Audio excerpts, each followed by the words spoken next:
Glamour നായിക എന്ന ലേബലിൽ നിന്ന് ഇൻഡസ്ട്രിയിൽ തൻ്റേതായ സ്ഥാനം നേടിയെടുത്ത നടിയാണ് അനുഷ്ക ഷെട്ടി. സ്ത്രീപക്ഷ ചിത്രങ്ങളിലൂടെ ശക്തമായ കഥാപാത്രങ്ങളെ അവതരിപ്പിച്ചു.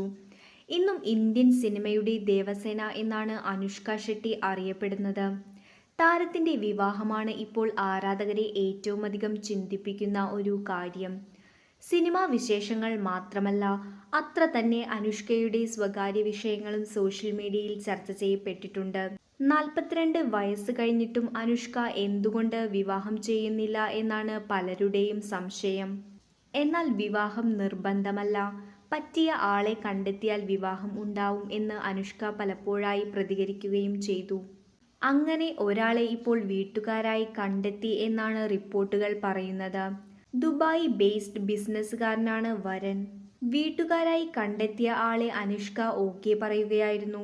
അതോടെ ഇരു വീട്ടുകാരും വിവാഹത്തിന് വേണ്ടിയുള്ള കൂടിക്കാഴ്ചകളൊക്കെ നടത്തിയെന്നും വിവാഹം ഉടൻ ഉണ്ടാവും എന്നൊക്കെയാണ് ടോളിവുഡ് സിനിമാ ലോകത്തു നിന്നും വരുന്ന വാർത്തകൾ.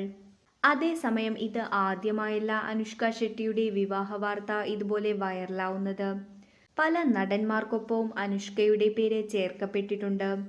അതിലേറ്റവും അധികം കേട്ടത് പ്രഭാസിനൊപ്പമുള്ള പ്രണയ ഗോസിപ്പുകളാണ്. നേരത്തെ ഇവർ തമ്മിൽ ഡേറ്റിംഗിലാണ് എന്ന ഗോസിപ്പുകൾ വന്നിരുന്നുവെങ്കിലും ആ വാർത്ത ശക്തമായി പ്രചരിച്ചത് ബാഹുബലി ചിത്രങ്ങൾക്ക് ശേഷമാണ്. എന്നാൽ പ്രഭാസും താനും സുഹൃത്തുക്കളാണ് എന്നും സൗഹൃദത്തിന് അപ്പുറത്തേക്കൊരു ബന്ധം ഞങ്ങൾ തമ്മിലില്ല എന്നും പലതവണ അനുഷ്ക ഷെട്ടി തന്നെ പറഞ്ഞിട്ടുണ്ട്.